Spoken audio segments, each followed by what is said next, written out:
All right, everybody. So I want to continue from where we left off.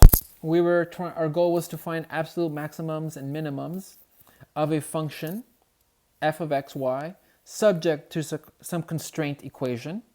And so in the previous video, we saw that what we have to do is we have to solve this system of equation and find points x comma y where the gradient of f is equal to a lambda multiple of the gradient of this constraint function that you're going to define yourself. And then we have to solve this system of equations in terms of the partials and your constraint. Once you find those points, you're going to plug them into f and determine which ones are giving you absolute maximums, which ones are giving you absolute minimums. So let's see some examples of how we're going to do that. In our previous video, we talked about optimizing and finding the absolute maximum of the area of a rectangular fence given by dimensions x and y. And so that's what this area function gave us, subject to the perimeter equaling 10. And so that's where this constraint equation came from. And so notice that they don't tell you g, which is what I'm referencing here. You yourself will have to define it to get started, okay? So we're going to do exactly that. We're going to say, let g of xy be 2x plus 2y, so that I can think of this equation as the level curve of g equaling 10, okay? So we're going to define g to equal 2x plus 2y. And so now what we're going to do, using this Lagrange Multipliers method, is we're going to find points x comma y such that the gradient of f is equal to a scalar multiple of the gradient of g. And so here I'm just reminding you how you find these gradient vectors, which are given by the partial derivatives for f and g. The partial derivative of a with respect to, here I'm calling it f, I'm sorry. Let me change it back to a. A and a. So the partial derivative of a with respect to x, it'll just be 1 times y, which is y right here. Partial derivative of a with respect to y is x times 1, so it's just x. Partial derivative of g with respect to x, it'll just be 2 plus 0, so it's just 2, right? It's just 2, but we got to multiply it with lambda, so that's where I got the 2 lambda. The partial derivative of g with respect to y is 0 plus 2, so it's also 2, and it just multiplies with lambda, so you get 2 lambda. And these two vectors are equal, which means that the x components are equal. So I get y equals 2 lambda and x equals 2 lambda. And I need to make sure I satisfy my constraint. So here is the system. This is the system that we need to solve. Systems of equations. I can't spell equations. Let me erase this. I'll just put equations. There we go. I can spell it, I promise. So that's what I was referencing here, that the partials are going to be equal to themselves in terms of being a scalar multiple of one another, and you have to satisfy the constraint. That's exactly what this is right here. The partial of a is equal to the lambda multiple of the partials of g, and subject to the constraint equation. And so then what we got to do is we got to start solving this. And there are different paths that you can take. I'm going to show you 2, but then some of the problems get so insane that you can take multiple paths. And so what you want to do is just want to make sure you're very organized in your algebra. Otherwise, it's going to get really nasty quick. Okay, so one thing you can do is, this one is not too intense because you already got x and y isolated. And what you can do is you can say, well, you know what? I'm going to simplify my constraint equation by dividing everything by 2. So let's just simplify this guy. And so then this equation is equivalent to just x plus y equals 5. And so then what you can do is you can say, well, I need to have this equation satisfied, but I was just told that x equals 2 lambda and y equals 2 lambda. So I'm just going to substitute them into my constraint equation. And I get 2 lambda for x plus 2 lambda for y equals 5. And so when you do that, you combine like terms, you get 4 lambda equals 5, and so then you get lambda is 5/4. So here, we're taking the approach where we are solving for lambda. We are solving for this scalar that makes these two gradients scalar multiples of one another. And so then, since x and y are both given in terms of lambda, and we just solved for lambda, you just substitute that back in, and then you'll get that y equals 2 times lambda, which is 5/4, which multiplies to 5/2. And same thing for x. X is 2 times lambda, which just gives me 5/2. And so that's it. That's giving me the dimensions of that rectangular fence that we were talking about. It tells me that it'll be maximal when both x and y are 5/2 centimeters or inches or whatever the problem was giving. I think it was feet. And so when the rectangular box is pretty much a square because it has the same dimensions. So if we have a square where this is, what's 5/2? 2.5? Yeah, this is 2.5. So when this is both 2.5 and 2.5, we have a maximal area of, and then we just multiply lengths times width, which is 5/2 times 5/2, 25/4. So we have a maximal area of 6.25. And it happens at the dimensions that we found by solving this system of equations. Okay, so this is one way that you could have done this, by solving for your lambda, okay? If we do another way, another method is, notice, let me see what I wrote here, but another method you could take is you still have the system of equation that we did before. And so what I wrote, I said, notice that x can't be 0 or y can't be 0, okay? Because let's check out why that can't happen. If x is 0, then you have 2 lambda equals 0. So then you would have 0 equals 2 lambda, which would tell you then that lambda is equal to 0, okay? But if lambda is equal to 0, that would also make y equal to 0. And so therefore, you would get that both x and y are 0 as a possible solution, but that can't happen because that contradicts that x plus y equals 5. Okay? So notice that I can't have one of the variables equal 0 because then I end up with something a point that can't be a possible solution. Okay?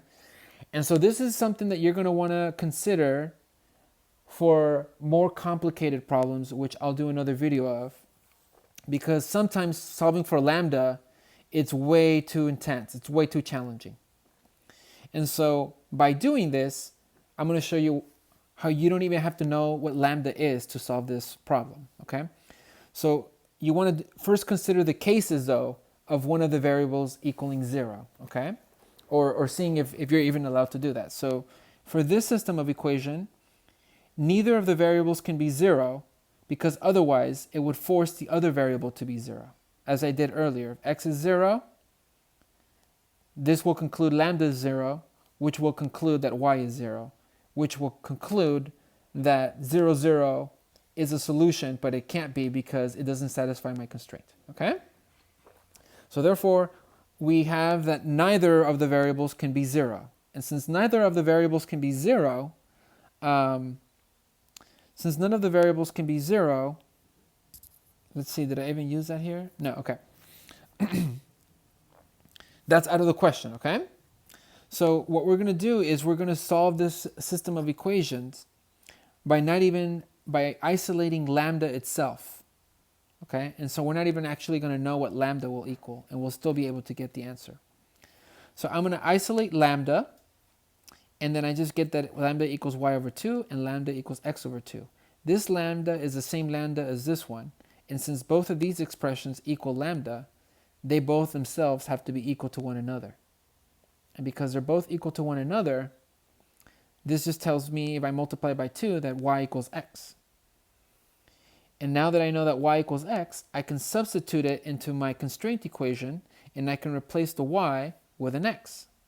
And so then I just get that x plus x equals 5, which will give me that x equals 5 halves. And since y has to equals x, that tells me that y also is equal to 5 halves. And so then I get the same answer that I did before. Okay? And so notice that by isolating lambda, this method is a little different. In this method, we were isolating lambda, and we didn't even have to find the actual value of it to give us my my points where I obtain maximal area. So let's look at another problem, and I want to show you how to try to use this method again, and why you have to consider things like this. Okay. So let's say we look at a different problem, and we want to find the absolute maximum and minimum this time of this function that we looked at in a previous video, such that the points x, y have to lie on the unit circle. So they're subject to this constraint. Okay, so to get started, I'm going to define this to be my function g of xy so that I can use it for my gradient. And so what we want to do is we want to find points that satisfy the scalar multiples of the gradients. So you take the partials of f with respect to x and y. You get 1 and 1 for each. You take the partial derivatives of g with respect to x and y, and you get 2x for the partial of x times my lambda, 2y for the partial of y times my lambda. And so therefore we get this system of equation and my constraint. Okay? All right. So I want to isolate lambda. Notice that now, for me to isolate lambda though, I have to divide by x and y. And I need to be careful because I might be dividing by 0, and that will lead to, I might miss out on some results here. I might miss out on some important points. Because by you dividing by x and y, you're assuming x is not 0 and y is not 0, okay? Notice we did not have that problem on the previous one because to isolate lambda, we didn't have to divide by any of the variables. Here we do. So I wrote, notice that x is not 0 and y is not 0, okay? If x was to be 0, okay, let's talk about why this can't happen. If x was to be 0, you would get that 1 equals 0, and that's impossible. That can't happen, okay? If y was to be 0, you would again get 1 equals 0, and that can't happen. So this part is what tells us that x can't be 0 and y can't be 0. Notice that the reasoning was completely different to this reasoning, okay? That's where these problems are a little bit more challenging, because you have to do a little bit of reasoning in terms of when can I divide by x and when can I divide by y. Well, I have to see if they can be 0 to begin with. Here, for this particular problem, x can't be 0 and y can't be 0. So that means that I can go ahead and divide by x and y, and when I do that, I isolate my lambda. Both of these expressions are equal to lambdas, so they're both equal to one another. I do some algebra here, and we end up getting that y equals x again. Since y equals x, I'm going to substitute that into my constraint equation, and I'm going to replace the y variable with x. Right here, I add them up. I get 2x squared equals 1. I divide by 2. I take the square root, and I consider both plus or minus. Okay? Since y and x have to be equal to one another, whenever x is positive 1 over root 2, y has to be positive 1 over root 2. And whenever x is negative 1 over root 2, y should also be negative 1 over root 2.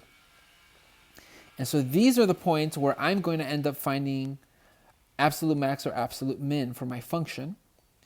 And we plug them into my function x plus, what was the function? It was x plus y plus 2. And so when I plug in this point, I end up adding them up. I get 2 of them. Plus 2 is around 3.4. When I plug in the other point, I'm adding them again, but they're negatives.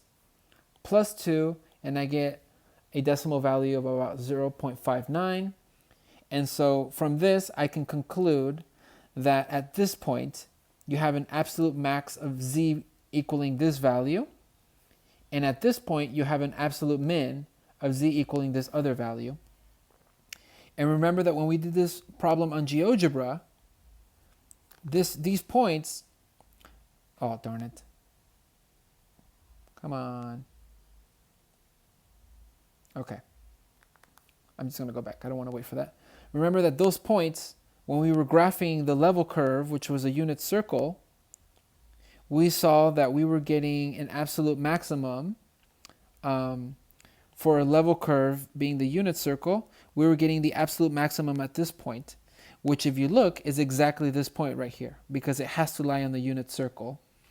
And that's this point right there. So this is 1 over root 2, 1 over root 2, and then we get an absolute minimum at this point over here, which was the negative of those. Okay? All right, so we found our points using this Lagrange multiplier method. The part where it gets a little tricky, I said, is when you're trying to isolate lambda, you got to be careful with these x values if they're able to be 0 and if y is able to be 0.